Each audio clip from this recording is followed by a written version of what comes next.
I went to dinner with coworkers and saw my wife toasting with her boss at the next table, laughing as if the world were too light to remember I existed. I felt my face burn, got up, and left without saying a word. My silence was the end. And that's how everything began to die. I didn't scream, didn't cause a scene, didn't ask for an explanation. Because I already knew. I'd already felt the silent distance, the lukewarm touch, the gazes that no longer met. But until that moment, there was a silent hope within me, a thread of illusion that perhaps I was exaggerating, perhaps it was all fatigue, routine, weariness.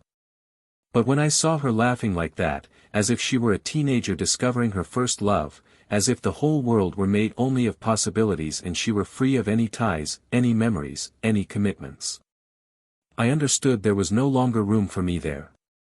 In that laugh, in that toast, in that look she offered another man, him of all people, with the lightness of someone who has erased everything we've lived.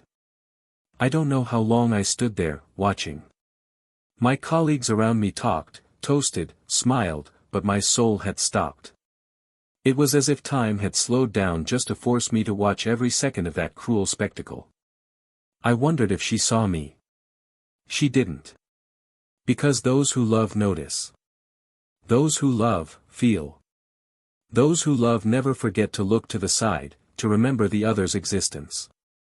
And in that moment, she seemed too free to remember I existed. And worst of all the possible reactions I imagined having upon catching someone cheating, I never imagined it would be silence. The dry silence of someone who has crumbled inside and has already understood that there is nothing that can be said to erase what was felt. I didn't pursue her. I didn't call, I didn't text. I didn't ask anything. I slept away from home that night. And when I returned, days later, I had already made the only possible decision. Love doesn't die with a scream. It dies with contempt. And when you realize you've been forgotten, ignored, replaced, not by another body, but by another connection, you understand that what hurt wasn't the physical betrayal, it was the betrayal of memory. I was part of her life, part of her day, her story, her past, and yet, in that restaurant, I was a stranger. And that hurt more than any hidden kiss, any deleted message, any lie. It hurt because it showed how irrelevant I'd become to someone who meant everything to me. The absence of scandal was my final act of love. It was my final gift, the right to leave with dignity. She didn't find out that day. She called me, texted me. It took me days to respond. When I did, it was with a short sentence, "I saw you." And there was no more conversation. She tried again. She said it wasn't what it seemed, that it was just dinner, that he was just a friend, that she was going through a rough patch, that she needed space, that she felt my distance, as if my emotional absence justified her body in the arms of another. But there was no more room for justification. Because betrayal doesn't begin with touching. It begins when you stop caring for what you've built. When you look at someone else as if that other person were what your partner stopped being, without even trying to recover what was lost. She thought she was experiencing something new. Maybe she was. But new doesn't mean better. And sometimes new is only light because it doesn't yet carry the weight of truth, responsibility, and true surrender. What she experienced with him felt like passion, but it was just an illusion. An illusion that crumbled over time, when desire became routine, when conversation became demands, when the novelty lost its luster. She discovered that what felt like connection was just ego massage, what felt like freedom was just camouflaged need, and what felt like romance was just escape. And when she finally looked away, there was no one else. Because he didn't stay. He didn't promise to stay. He didn't fight. He just passed by. Meanwhile, I carried on. I carried on through pain, through anger, through sleepless nights, and through silences that screamed louder than any argument. But I carried on. And little by little, I rediscovered who I was before the disappointment. The pain transformed me, but it didn't harden me. Because, as contradictory as it may seem, when you're betrayed by the one you love, you begin to value even more the importance of someone who truly chooses you. And true love arrived. It arrived when I no longer expected it. It arrived calmly, truthfully, and presently. It arrived with eyes that didn't look away, with words that didn't hurt, with actions that left no doubt. And when it returned, because those who betray always return, it was too late. She came to me months later, with a blank look in her eyes, a sincere but belated apology. She said she regretted it, that she felt lost, that she now understood what she had done, that she was alone, that everything she had experienced was a lie. I believed her. I believed in the regret, the pain, the guilt. But I didn't go back. Because forgiveness isn't a return. Forgiveness is liberation. And I did forgive her. But only to bury what hurt, not to resurrect what was no more. She understood that day that some choices cannot be undone. That some mistakes cannot be undone. That sometimes, the price of misused freedom is eternal loneliness. The cruelest thing of all is that she saw with her own eyes what she lost. She saw the way I looked at another woman, the same way I once looked at her. She saw the way I smiled lightly, the lightness that was once hers. She saw that the true love she scorned blossomed in another heart. And she understood that the silence I maintained that night in the restaurant wasn't cowardice. It was grief. The grief of someone who loved enough not to beg for scraps. And when she finally tried to rescue me, she found a whole man, but too whole to fit back into that broken space she'd left behind. She tried to rebuild something with what was left. She tried to convince herself that she could go back to being who we were. She tried to romanticize the past, remember the trips, the promises, the plans. But all paths back were closed. Because it's not just about remembering what we lived. It's about remembering who we were. And she was no longer the woman I once loved. And I was no longer the man she thought would always be there. And that's when the sandcastle finally came crashing down. Her lover left her. The relationship didn't even survive the first storm. And over time, she realized that everything she'd experienced with him was too shallow to fill the void he'd left. She tried to move on, tried to reinvent herself, tried to cling to new distractions. But each new beginning brought with it the ghost of what she'd lost. Because true love is never forgotten. True love cannot be replaced. True love hurts when it ends, and bleeds when it's wasted. And then, on any given night, in any given place, she saw me with my new partner. She saw me smiling in a way she hadn't seen in years. She saw me at peace. And she understood. She understood that she was no longer part of my life, nor of my pain. She understood that her love, the love I once desired so much, no longer served me. And that's where the story takes on its true weight. Because punishment doesn't always come in screams. Sometimes it comes in silence. In looks that don't recognize. In longing that finds no destination. But what she never imagined, is that the woman I was rebuilt for, was already crossing our path when everything began to fall apart. And if she had looked closer, maybe she would have noticed. Maybe I would have understood sooner. Maybe I would have made a different choice. But now, it was too late. And what happened next, nobody expected it. Welcome to the channel. Here, betrayal isn't romanticized, it's exposed. No form of infidelity is justified, and our fictional stories exist to show, with emotion and realism, how betrayal destroys lives, erodes trust, and leaves scars that even time can't erase. Now prepare to dive into an intense, shocking, and unforgettable story. Take a deep breath. The truth hurts, and it's about to begin. His name was Daniel, and at 35, he carried in his eyes the serenity of someone who deeply believed in the value of their word. He had a discreet smile, a calm way of listening, and a certain melancholy in the depths of his voice that made his words always seem more profound than they were. He wasn't the kind of man who imposed himself through excess, but through constancy. He was the kind who remembers dates, who pays attention to details, who memorizes the names of the friends of the woman he loves. Who goes to the supermarket with a list and returns with flowers? Who argues in silence, and loves in silence too? He never needed to be loud to be noticed, and perhaps because of that, he was exactly the kind of man she believed she could love for a lifetime. Her name was Laura, and there was something in her eyes that always seemed to be searching for more. She was beautiful in a subtle way, the kind of beauty that requires no effort, because it's made of expression, intelligence, and presence. She's worked in events for years, is articulate, determined, has a keen aesthetic sense, likes to talk about everything, but, above all, likes to feel alive.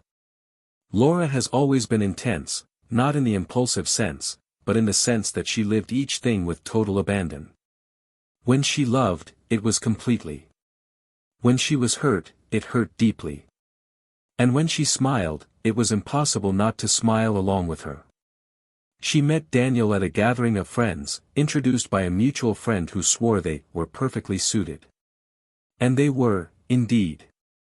He was stable. She was radiance. He was roots. She, wind. But for the first 2 years, that wasn't a problem. It was precisely the contrast that made them work. They began dating calmly, as if they wanted to get it right. Daniel was only 4 years older than Laura, but with an emotional difference that made him almost a safe haven. She, accustomed to turbulent relationships and men who disappeared for days at a time, found herself involved for the first time with someone who truly stayed. Who responded to her messages with affection. Who called to check on her arrival. Who wanted to meet her parents, her favorite books, her childhood. And that disarmed her. She surrendered to him as if she had finally found what she had been searching for years. They were different, yes, but they built a relationship based on listening. He gave in to the parties she insisted on going to, she accepted the lazy Sundays at home with popcorn and old movies. He learned to deal with her intensity. She learned to trust his calm. And when they decided to move in together, 3 years after they started dating, it was like signing a silent contract of true commitment. The house was small, but alive. Every corner held memories. From the first armchair she'd bought at a thrift store to the crooked painting on the wall she insisted on leaving there because, she said, it gave the room character. The routine took shape naturally. Daniel woke up early, drank coffee while reading the news on his phone. Laura was always 10 minutes late, coming into the kitchen with her hair tied up messily and a sleepy, good morning, that he found adorable. On weekends, they alternated between visiting his parents and hers, having dinner with friends, going to the park, binge-watching TV shows, and petty arguments about who would do the dishes. Everyday life filled the spaces, and love, though quieter over time, seemed firm. Stable. Present. Of course, not everything was perfect. Over time, Laura began to feel herself shrinking. Not because of Daniel, he never stopped her from anything, but because of the life she herself had chosen to live. The events, the clients, the deadlines, the busy weekends. Little by little, she began to miss something she couldn't name. A restlessness that didn't stem from a crisis, but from a strange feeling that she was too stagnant, too predictable. She began seeking new courses, becoming more involved with her work team, accepting invitations to events even when she didn't need to be. Daniel noticed, but didn't confront her. He trusted her. And because he trusted her so much, he didn't approach her to try to understand. Laura, for her part, felt guilty about this silent distance. She loved Daniel. She still did. But love now seemed to have changed color. It was no longer bright red, but more beige, more sober, calmer. And she, without realizing it, began to confuse calm with absence. She began to wonder if she hadn't lost something inside herself. Conversations with friends were increasingly filled with doubts. Is this normal? Is this just a phase? Is love always like this after a while? No one had answers. But the questions began to echo loudly within her. Daniel felt it. He'd always been sensitive to the world around him. He sensed that Laura smiled less at home, that she was more impatient, more absent during dinners for two. He sensed that she took longer to respond to messages during the day, that she no longer commented on plans as before. But he also didn't want to be intrusive. He believed that sometimes the best way to love was to give space. And perhaps that was his mistake. Because Laura didn't just need space, she needed presence. A listening ear. A confrontation. Someone to say, "You're changing, and that worries me." But Daniel was the kind of man who preferred to wait for someone to talk rather than press. He believed that time would bring answers. But time, sometimes, takes with it what could still be saved. Gradually, the two began to live in parallel layers. They lived together, yes. They still liked each other, still respected each other, still cared. But they no longer connected with each other with the same depth. The kisses became quicker, the hugs more automatic. The dinners became quieter. The messages more formal. It was as if their love had begun to lose its breath, but neither of them knew how to perform mouth-to-mouth resuscitation. And then life went on. As it always does. With birthdays celebrated with hastily purchased cake, with trips postponed due to commitments, with promises that, next week, they would have more time. But the time never came. And it was in this scenario that things began to fall apart, without anyone deliberately destroying anything. Love didn't end all at once.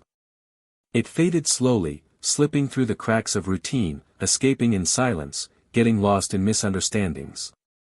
And yet, there was still a part of Daniel that believed. He still made plans. He thought about children. A bigger house. Renovating the porch. Writing a book to dedicate to her. Laura, on the other hand, lived on a tightrope between what she still felt and what she thought she deserved to feel.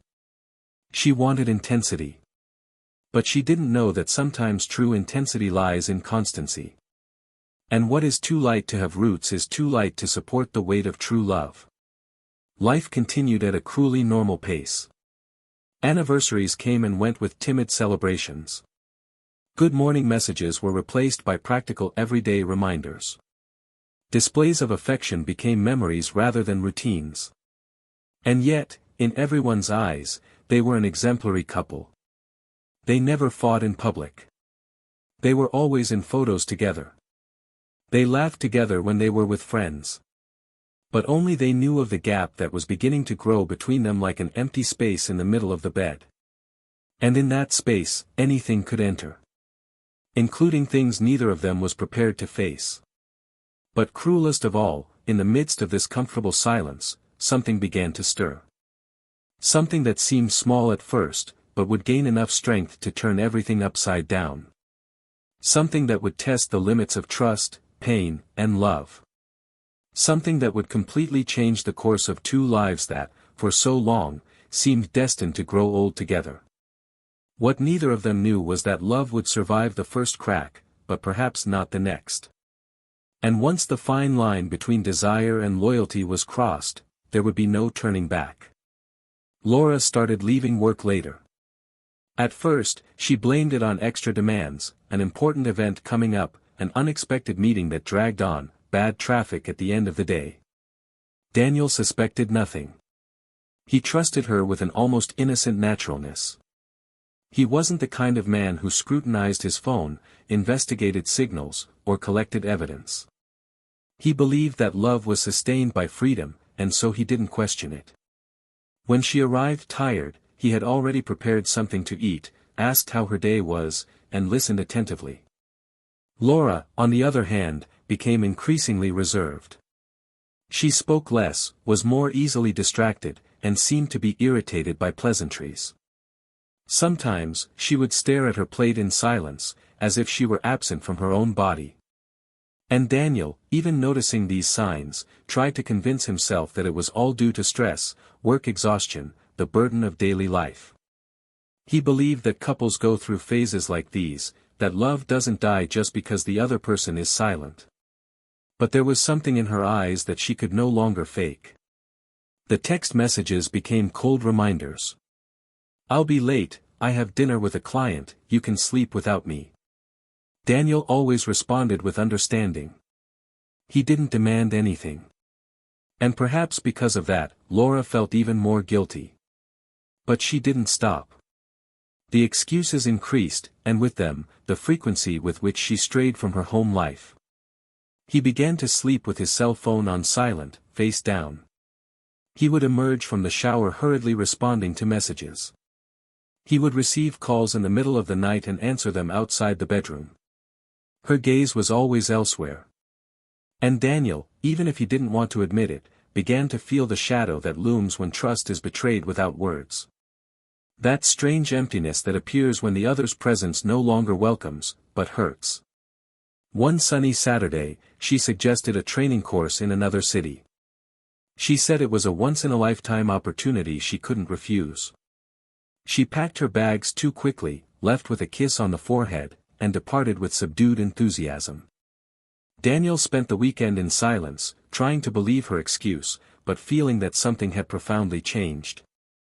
It was that weekend that he began revisiting the last few weeks, the last gestures, the last silences. The pieces began to fit together in a way that hurt. It was as if he were looking at a puzzle he'd never wanted to put together. And there, for the first time, he felt real fear. Not fear of losing her. Fear of having already lost her and still pretending not to. On Monday, she returned with gifts. A book he'd wanted to read, a new t-shirt. She tried to act natural, like someone returning home after a normal trip. But there was a gleam in her eyes that wasn't longing, it was guilt disguised as effort. Daniel received everything kindly, but the hug didn't fit. The kiss was flavorless. And her scent was no longer the same. The body of someone who loves senses when it's being replaced. And even without proof, Daniel felt she was no longer there.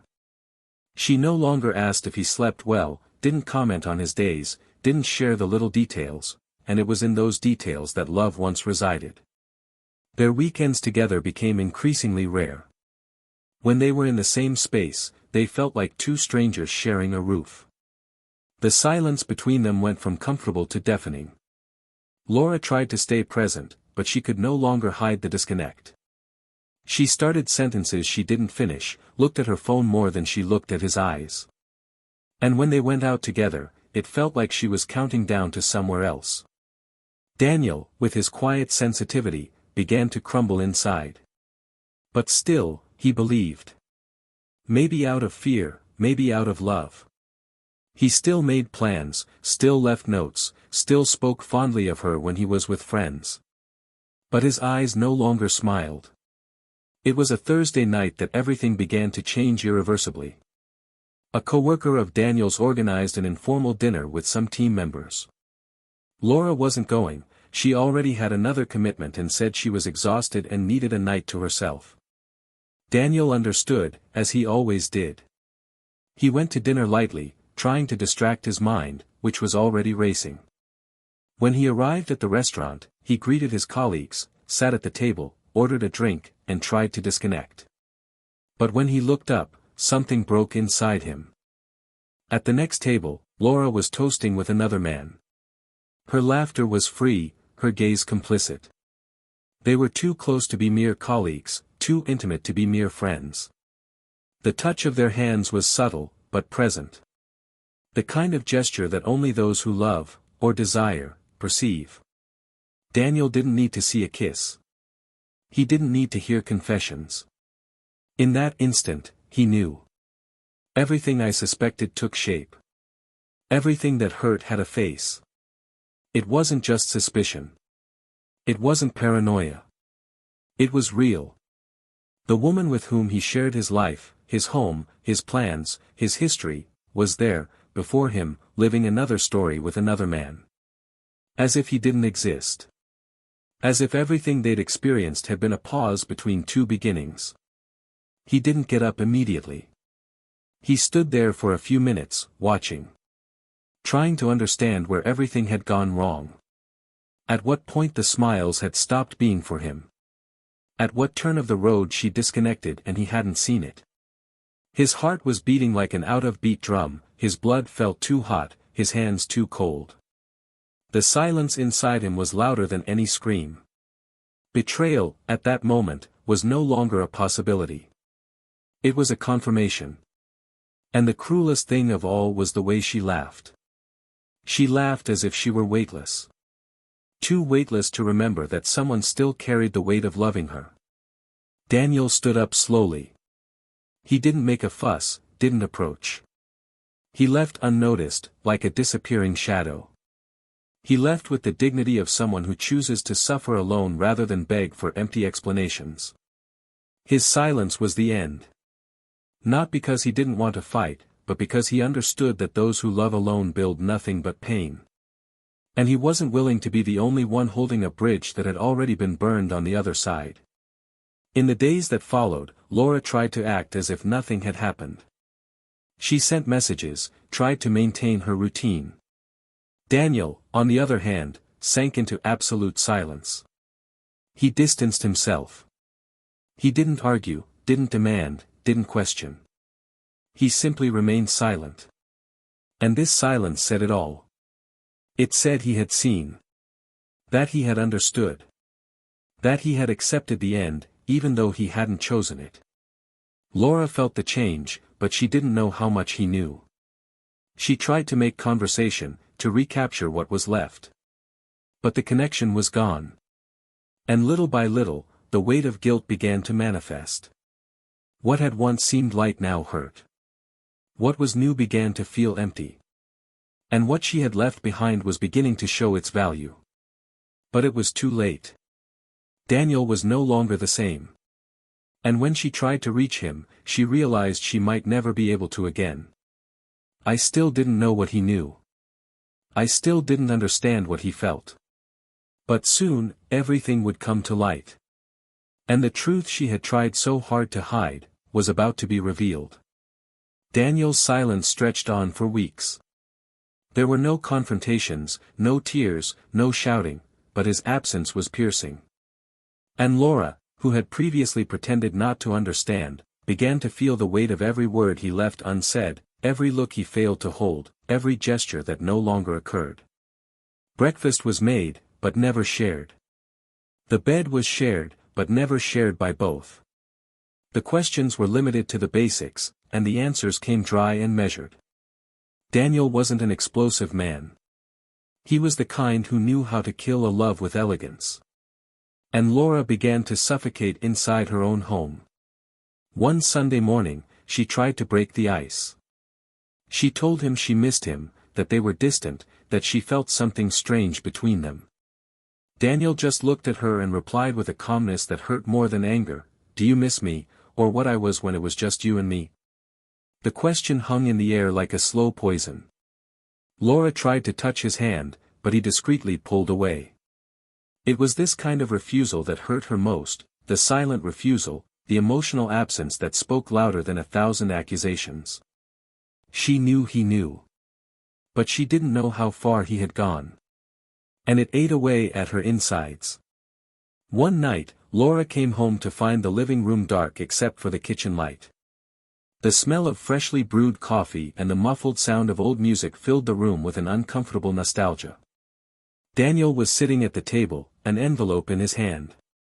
When she entered, he looked up, steady, and asked her to sit. Her heart raced. She sat down slowly, trying to maintain her composure. He pushed the envelope toward her but said nothing. When she opened it, she found some photos. Photos taken by someone who was clearly close enough to see, but far enough away not to be noticed. They were photos of her with another man. Some in restaurants, others on nights out, one in particular, taken from inside a car, showed her holding his hand, smiling like she hadn't smiled with Daniel in a long time. She tried to say something, but Daniel interrupted her. He said he didn't want an explanation. That he didn't need justifications. That what was there was just what he already knew. But there was something she needed to know, something that would change everything. He got up, went to the bedroom, and returned with a small box. He placed it on the table and stared at it. Laura hesitated, but opened it. Inside was a bracelet. Not just any bracelet. It was the same bracelet she'd lost months ago, a gift he'd given her on their 4th anniversary. He said he'd found the bracelet in the glove compartment of his car weeks ago, along with a handwritten note. The note wasn't hers. It was from the other guy. A thank you for another unforgettable night, and a sly taunt, it's good to know she doesn't miss home.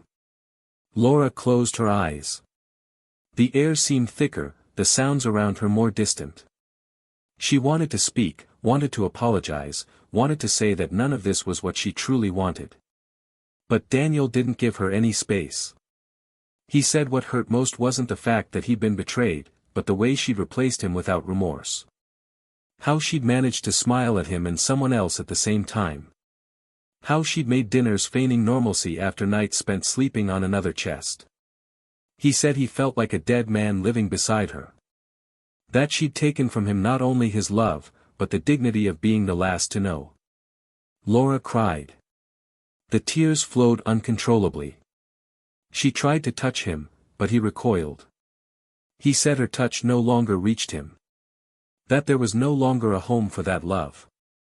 And then, after long minutes of silence, she asked the question that made him stop walking toward the door, do you still love me? He looked into her eyes, for what seemed like an eternity, and answered, I still love who you were. But I can't love who you've become. She fell to her knees, sobbing. She begged for a second chance. She said the other man meant nothing. That it had all been a mistake. That she missed who she was with him. That she didn't know why she did what she did, but she knew that nothing, absolutely nothing, hurt more than losing him. Daniel took a deep breath, sat down again, and, for the first time since it all began, told how he felt. He spoke of the pain of watching the woman he loved drift away day after day, the silent humiliation of realizing he'd been replaced, the loneliness within a relationship that no longer existed. He spoke of the sleepless nights, the cold dinners, the forgotten birthdays, the broken promises. He said he remained silent because he still had hope. But hope, like everything in life, also dies when fueled only by absence. And now, there was nothing left to save. Laura stood up, walked over to him, and begged for one last look, one last gesture, something to show he still believed in her. Daniel smiled, his eyes brimming with tears, and said he'd already forgiven her. But not for her. For him. Because carrying a grudge is like carrying the weight of those who hurt you. And he wanted to move on unburdened. He wanted to move on whole. She collapsed to the ground, hugging her knees. Daniel got up and left. Without shouting. Without saying goodbye. Without looking back. What Laura didn't know, and what she was about to discover, is that the emptiness she felt wasn't just the loss of Daniel's love. It was something much bigger, much crueler. Because what she thought was love, what she believed was freedom, was just a misplaced mirror of her own loneliness. And the man she threw everything away for, never had any intention of staying. But that, she would only find out when it was too late. Very late. That same night Daniel left for the last time from the house they called home, Laura sat on the living room floor for hours, unable to move. The kitchen light was still on, the forgotten song playing on her phone, the shards of what was left of their love scattered in the air, and she was there, unable to get up. Something inside her burned, not just guilt, not just regret, it was the deep, brutal, and sudden realization that the point of no return had been crossed. There was no longer a voice to call him back, no longer an embrace to bring him home. She hadn't just betrayed Daniel, she had betrayed herself, and now, even if she begged in every known language, there was no language he wanted to hear from her. In the days that followed, Laura tried to piece together her routine, but everything hurt. His absence was evident in every corner. His pillow remained untouched, the coat he always wore to go out on Sundays still hung behind the door. His scent had withstood the test of time. The silence that had once been suffocating now became unbearable. Laura began sleeping with the TV on just to avoid hearing the emptiness. She reached out to him twice, leaving short, respectful, almost desperate messages, but Daniel never responded. The man she had known, the one who had been constant, present, firm in his words, and calm in his love, was now nothing more than an absence filled with dignity. And it was destroying her insides. Unsure of where to turn, she sought the only place where she believed she still had some semblance of value, Eric's arms. The same man she'd gambled everything on. At first, he seemed receptive, as if he knew Daniel had left the path clear. He responded to her messages, arranged a dinner, and for a brief moment, Laura tried to convince herself that she could still make that choice feel right. They met at a different restaurant this time. Eric seemed colder, more hurried, more direct. They talked about the basics. He didn't ask about Daniel, didn't ask how she was feeling, just talked about his work, about future plans that didn't include her, about trips he'd take, events he'd organize. Laura tried to stay present, but she felt like she was talking to a stranger.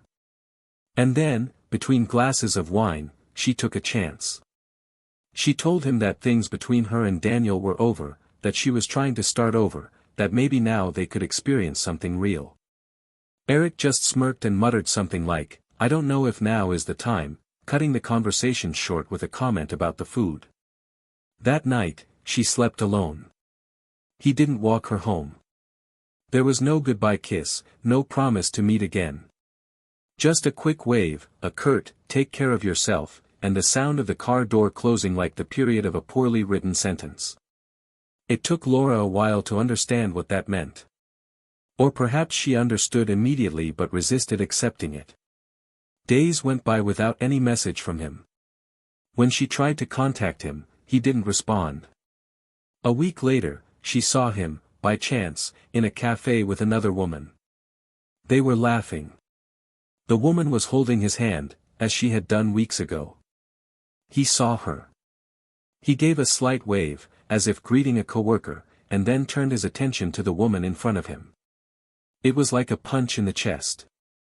The ground began to crumble beneath her feet. This wasn't a misunderstood love story. It was a mistake. A huge mistake. She hadn't traded Daniel for a fresh start. She'd abandoned the life she had for an empty fantasy. And now, she had neither the fantasy nor the life. She'd spent weeks trying to distract herself, but everything felt false. The invitations that had once been exciting now bored her. Her co-workers, who had previously seemed to admire her, now regarded her with a certain distance. And she knew why. This wasn't about moralizing. It was about coherence. And her incoherence had been too obvious to ignore.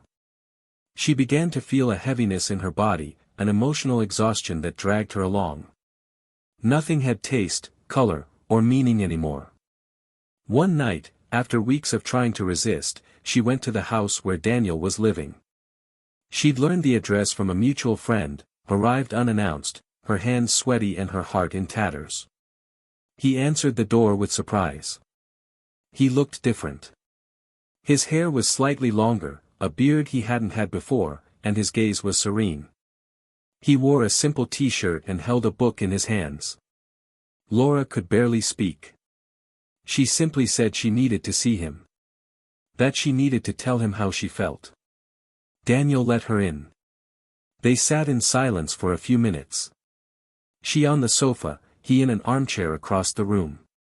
The atmosphere was tense. The memory of that last confrontation still lingered in both of them. Laura took a deep breath, her voice breaking, and confessed that she had made a profound mistake. She said she had let herself be carried away by the idea that she was losing something, when in fact she was destroying everything. She thought she needed to feel something new, when in reality she just needed to take better care of what she had. She said she thought Daniel would never leave her, and that this certainty had made her act arrogantly. Daniel listened in silence. And when she finished, he simply replied that he had already forgiven her, not because she deserved it, but because he deserved peace. And that now she was with someone who brought her exactly that. Laura froze. She swallowed. She asked if he was in a new relationship. Daniel hesitated for a second, then confirmed. He said he'd met someone at a cafe, by chance, a few weeks after he left home. They'd talked for hours, met again, and that, unintentionally, he'd allowed himself to feel something different. He said it didn't start as an escape, nor as revenge. It started as relief. And then as care. And then as love. And now, he was at peace. Pain gripped Laura's entire body. But she didn't scream, didn't cry. She just nodded, as if she understood the sentence. She wanted to ask more, but she had no right. He stood, walked her to the door, and before she left, he added, "We always think that what we have will wait for us to resolve our doubts. But sometimes, while we decide whether we love each other, the other decides they don't want to suffer anymore." She left with her chest shattered, the night cold beating hard on her face. She walked to the car feeling as if she'd been stripped of everything. He returned home and cried himself to sleep. He dreamed of old smiles. He woke with the memory that they would never be his again. Time passed. And over time, Laura discovered the true weight of loneliness. Not the kind that comes from being alone, but the kind that comes from having been responsible for the other person's absence. She saw photos of Daniel with his new wife. She saw the sparkle in his eyes. A sparkle that, one day, had been sparked by her. She realized that everything she had built with him had been real, but it was also past. And the present, now, belonged to someone else. She tried to move on, tried to reconnect. But no new beginning could sustain the weight of old choices. No new perspective could make her forget what she had lost. And the cruelest thing of all is that, over time, she realized she had spent so much time searching for something she thought was missing, that she failed to see what she already had in abundance: love, loyalty, peace. She traded all of this for desire. And when the desire passed, only emptiness remained. Daniel, for his part, rebuilt himself in silence. He didn't forget what he experienced with Laura, but he learned to look at the past with gratitude, not pain. He moved on with another woman, someone who respected him, admired him, made him laugh lightly and sleep peacefully.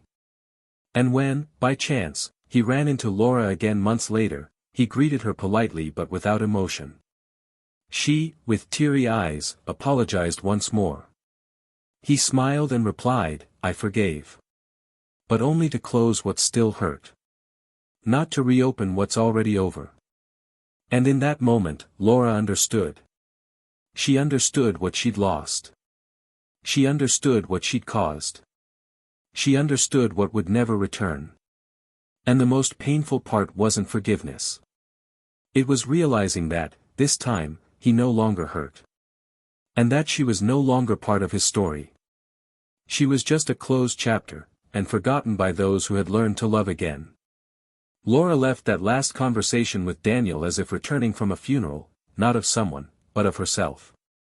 There was absolute silence within her, and even though outside the world continued to be noisy, with horns honking, hurried footsteps, and people going about their daily lives in a hurry, inside her, everything was suspended, paralyzed. Time had split in two, the time before he moved on and the time after, when she was left alone with her own conscience. For days, she wandered the house like a shadow, opening drawers that no longer held anything, touching memories as if she could revive them. She realized, with a cruel delay, that the most acute pain was not the loss of Daniel itself, but the fact that he now belonged to a story she wasn't a part of. And there was no room for her, not even as a good memory, because what she caused weighed so deeply that even the beautiful things ended up being tainted. The new woman he'd met wasn't just someone who made him happy. She was someone who had been there for him when he needed her most. A silent presence who didn't demand a place, but rather earned it. She discovered this unintentionally, overhearing snippets of conversations with acquaintances, catching details in posts, noticing in his eyes the kind of tranquility he'd never felt while trying to keep his relationship with her afloat. Laura felt it like a knife slowly sinking in. She was no longer home. Never would be again. The world seemed to have reorganized itself without her, as if her absence had been quickly replaced by something better. And, in a way, it had been. The consequence of her choices wasn't abandonment, it was replacement. And this kind of loss hurts differently, because it strips away the false idea that one day they might return. Amidst this raw grief, she began attending therapy sessions. She tried to understand what had driven her to destroy what she now knew was rare. The therapist confronted her precisely and harshly at times, helping her see that her search for novelty, for something to lift her from her sense of stagnation, was actually an escape from herself. She had never learned to sustain love in the low. She confused intensity with happiness, believing that for something to be real, it needed the impulse of the new, the adrenaline, the doubt. With Daniel, love was too stable, too secure, too certain, and this made her feel like it might not be true love. But now she knew that this was what every woman dreamed of finding. And she threw it away. The days passed with an almost sadistic slowness. She continued going to work, frequenting the same places, seeing the same people, but everything seemed to have changed in tone. People, even those who welcomed her, looked at her with a mixture of pity and restrained judgment. No one said it directly, but everyone knew. They knew about the betrayal. They knew she had lost Daniel. They knew he was in another relationship. And they knew she still hadn't managed to move on. One day, a coworker, unaware of how much her words would hurt, casually mentioned that she had run into Daniel and his new girlfriend at a restaurant, and that he seemed radiant, lighter, more open. Laura smiled politely, but upon returning home, she vomited in the bathroom because it had made her stomach churn so much. That was it.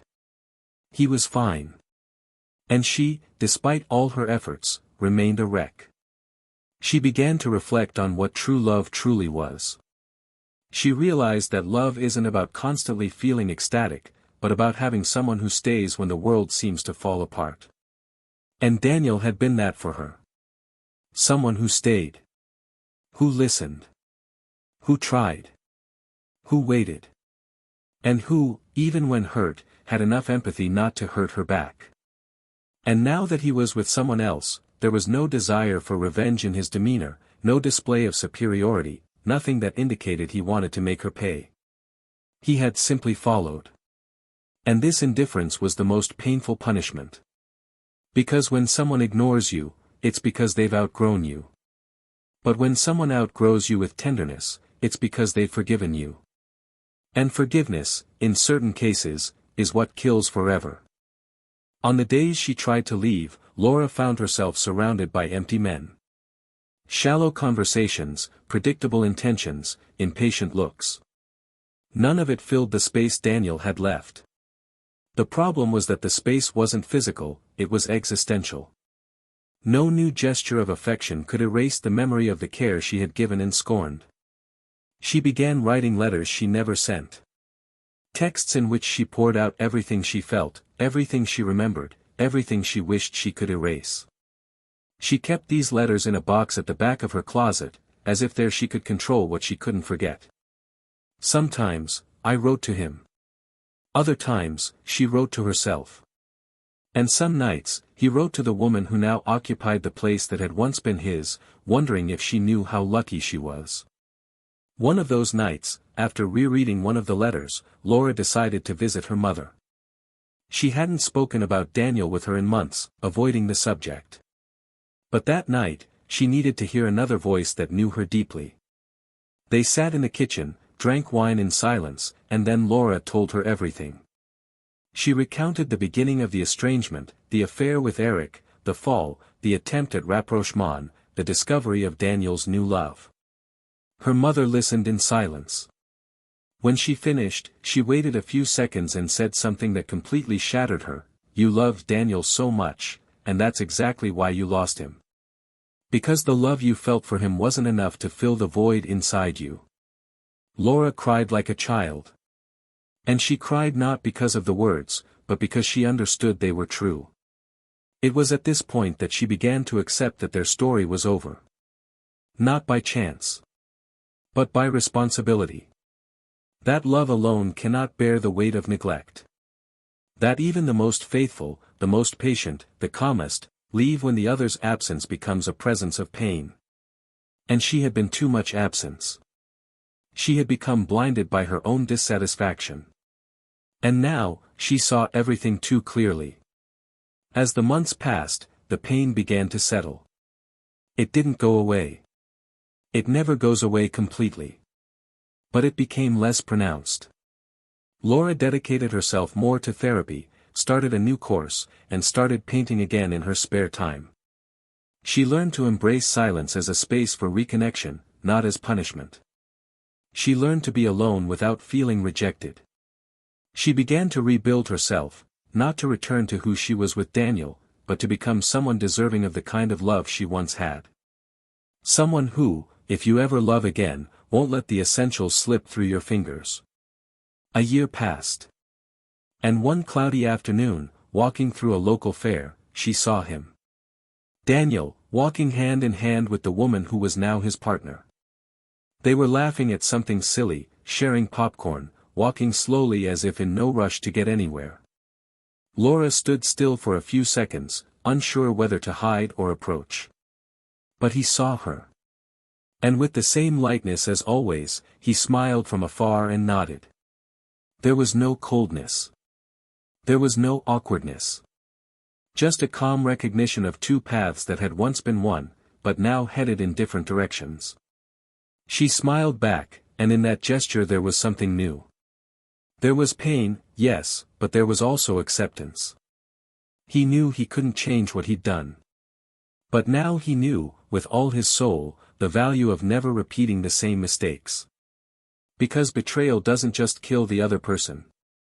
It kills the purest part of the person who commits it. And some deaths are irreversible. But Laura still had life. And with it, the chance to write a new ending. An ending that hasn't yet arrived. But this time, it will be deserved. Whatever it may be. Laura began to see her days as a sequence of small emotional tests. It was as if each moment demanded a different strength from her, getting up, getting dressed, smiling in meetings, dealing with questions about the past without letting the pain show on her face.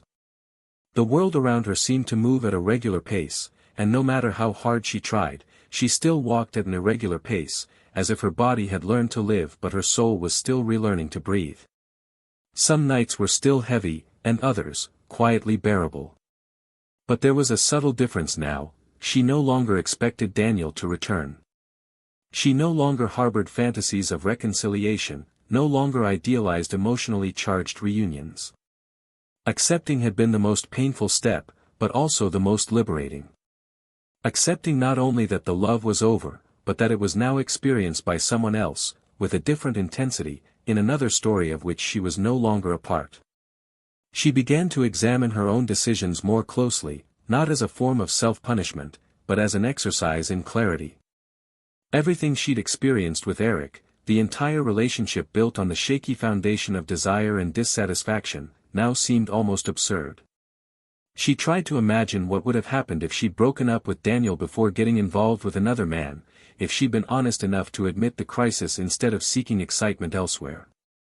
But these hypotheses, no matter how many times they surfaced, brought no comfort. The past cannot be rewritten. And perhaps this is the great human tragedy, to understand deeply only after everything has been lost. The cruelest thing about her memories was realizing that Daniel hadn't become a different person after her, he'd simply blossomed with someone who truly watered him. And that was unbearably fair. On a cold autumn afternoon, Laura went to visit her father, who lived far away, in a simple house surrounded by trees and silence. The two hadn't seen each other in months, and their reunion was a kind of mirror. Her father was a reserved man, and even with his daughter, he always used few words, but looked deep into her eyes when he spoke.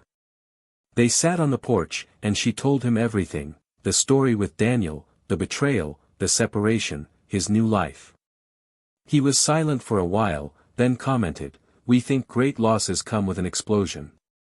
But they usually arrive in the interval, in the things we don't even realize we're giving up. And before you know it, what was solid has already turned to dust." Laura didn't answer. She just felt it. And he took that phrase with her as a reminder that some losses don't make noise, but leave holes that time cannot fill. It was that same month that Laura received an invitation to a local art exhibition, where some of her paintings would be displayed. It was the first time in a long time that she would allow herself to show something of herself publicly. He got involved in the preparation as a way to focus on something that was his alone, without memory, without ties to the past. On the night of the exhibition, he felt his heart race as he saw people standing before his paintings. Each color, each stroke, was a silent translation of the pain she had felt, of the absences she had tried to name with paint. At the end of the night, already tired and ready to leave, he heard a familiar voice calling her. He turned and, with his heart giving an involuntary leap, saw Daniel's sister. The last time they had spoken was before the separation, and the reunion was awkward at first. But the woman approached with a gentle smile, hugged Laura carefully, and said, "I saw your name on the invitation and wanted to come. I thought it was time." Laura was speechless for a moment. Daniel's sister was someone she had always cared for, and now, standing before her, she felt small. The woman looked around and, after observing one of the darker paintings, murmured, "You look different. Stronger, maybe. More real." Laura simply nodded. As the other woman turned to leave, she paused for a second and said, "He's fine. Happy. And he doesn't hold a grudge against you. But, you know that, right?" The sentence echoed for hours. Not as something hurtful, but as something sealing. Daniel had truly moved on. And so had the people around him. The following weeks were marked by a silent transformation. Laura stopped visiting Daniel's social media profiles, deleted old photos, and returned the wedding ring that was still stored in the box in the closet.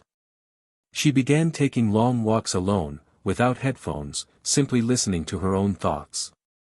She began cooking for herself, taking care of the house with more attention, like someone caring for a temple that needs to be cleaned before being rebuilt. Sometimes I cried, of course. But the tears were no longer of despair. They were of respect for my own pain. I no longer wanted to erase the past, but I also no longer wanted to live in it.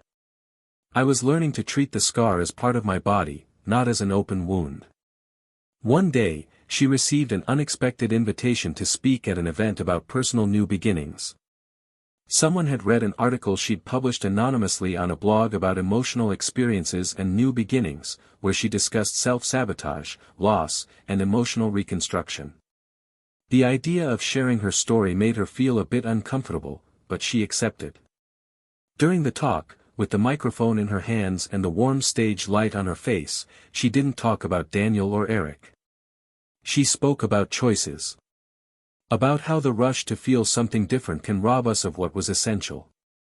About how the lack of listening within ourselves leads us to cry out in the wrong places. And about how loving someone is, above all, knowing how to love yourself honestly. At the end of the presentation, a woman approached, overcome with emotion, and said she was about to leave a relationship she considered lukewarm, but now realized the problem might not be with the other person.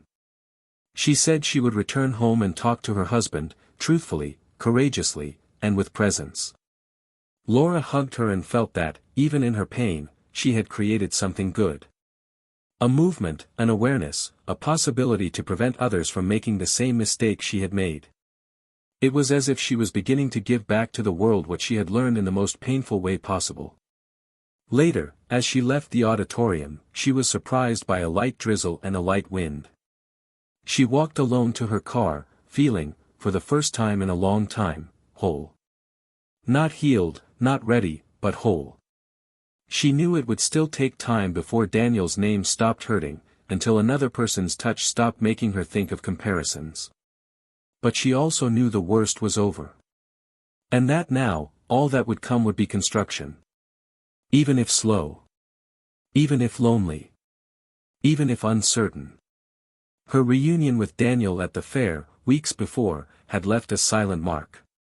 She mentally revisited that nod and wondered if, on some level, he still felt something. But not because she wanted him back. Rather, because, no matter how many cycles end, there's always a trace of feeling that lingers in stories that were once real. And theirs was. Therefore, she kept that gesture as a symbol that, despite everything, there was respect. And respect, when love dies, is what prevents memory from becoming a battlefield. The pain still lingered. In small ways. Seeing a couple embracing on a park bench, hearing a song that played when they were together, entering a restaurant they used to go to. But over time, these pains stopped being daggers and became whispers. Signs that, even if she had destroyed something beautiful, she still had the capacity to learn, to recognize, to mature. And, most importantly, to not repeat it. She still didn't know if a new love would come. She was in no rush. She had understood that love isn't about chasing butterflies, it's about tending the garden. And now, after everything, she was finally clearing the land, removing the thorns, preparing the soil. No longer for someone else. But for herself. And maybe, one day, someone will come, not to fill the void, but to share the space. Meanwhile, Laura learned to stay. Not with someone else. But with herself. And this, after everything she'd been through, might be the true beginning. The start of a story still being written. A story in which, this time, she wouldn't be the villain or the victim. She would simply be the author. And that changed everything. Months after the exhibition and lecture, Laura received an offer to work in another state. It was a bold project, something that would challenge her professionally like never before, but also require a complete change in her life. The decision wasn't immediate, but it grew within her as something inevitable. For a long time, her steps had seemed to be moving in circles, between streets too familiar, memories that appeared at every corner, familiar voices that, even unintentionally, kept her trapped in the same narrative. She accepted the challenge not as an escape, but as an act of courage. I needed, for the first time since the end, to create a new story that didn't have roots tainted by guilt or loss. She left her old house, sold almost everything she owned, took only the essentials, and set out with a single goal, to truly start over, without any lingering issues with the past. In her new city, she found a different routine, lighter, but also quieter. She began meeting new people, but this time, with a different perspective. She wasn't seeking to be loved quickly, nor was she rushing to fill spaces. Laura had understood that the rush to fill emotional holes is what leads many people to make decisions that cost them dearly later. She exchanged messages with a few coworkers, went out for occasional coffees, but slept alone, without the feeling of being incomplete. For the first time, she could be self-sufficient. Emotional growth came like a silent avalanche. Laura became more empathetic, more truthful, more aware. And with that, more beautiful. The beauty that now emanated from her was no longer the vanity of desire, but the elegance of someone who faced pain, learned from their mistakes, and chose to move forward with dignity. Her longing for Daniel still existed, but now it lived in a more mature place within her. A space that respected what had been, but didn't desire its return. Daniel, for his part, had firmly established himself with his new partner. It wasn't an explosive relationship, full of dramatic promises, nor an attempt to erase the past. It was a real construction, based on partnership, listening, and truth. He was no longer the same man Laura knew. The pain had transformed him, but without making him bitter. He became more selective, more present, more grounded. The new woman, with her sensitivity, was able to reach parts of him that had previously been closed off. She didn't ask for space, she didn't force her presence. She gradually became more gentle. And Daniel, even wounded by everything he'd experienced, allowed himself to be there again. This relationship didn't erase the previous one, but it proved that love can blossom even after a fall, as long as there's truth in intentions and peace in touch. They were together now, making plans, respecting each other's rhythms, and that was enough. Eric, the man who once seemed to be the gateway to a new life for Laura, reaped the rewards over time. After several shallow relationships, he became shunned by many. His image, once seen as charismatic, became associated with someone volatile, superficial, incapable of committing to anything beyond his own ego. He lost some important connections at work, saw doors slowly close, not out of revenge, but as a natural consequence of the way he treated other people's feelings as disposable accessories. One day, he tried to reconnect with Laura, via text, lightly, as if nothing had happened.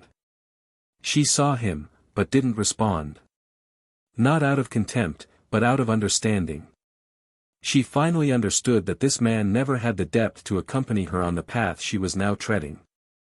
And that lack of response, for him, was more painful than any response. Because the silence of someone who has matured weighs much more heavily than any loud rejection. Life followed its course for everyone, as it always does. And each of them found themselves in different places, with new versions of themselves, some better, others still in process. But one thing was certain, what had been experienced between Daniel and Laura could never be erased. Nor should it. It was part of a real story, one that hurt, taught, and transformed. And like every true story, it left its mark. Not scars that deform, but those that firmly remind us that some choices require emotional responsibility. That cheating is not just a physical act, but a moral and emotional rupture that shatters the most sacred thing between two people, trust. Laura learned the hard way. Daniel did too. But they both moved on. Years later, by chance or a twist of fate, they met in a small bookstore while traveling. She was leafing through a book of poems when she heard his voice ask the clerk about a specific author. They didn't see each other immediately. It was one of those moments when time seems to stop for a few seconds before deciding what will happen. When their eyes met, there was a heavy, but painless, silence. Just the calm recognition of two people who no longer belong to each other, but who know exactly what they were to each other.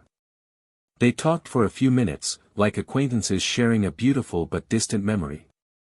He mentioned that he was moving to a smaller town, seeking more tranquility. She said she was involved in social projects and felt fulfilled. They laughed, wished each other the best, and parted with a short, respectful hug. After he left, Laura sat on the bench near the bookstore window and stood there for a few minutes, watching the street scene.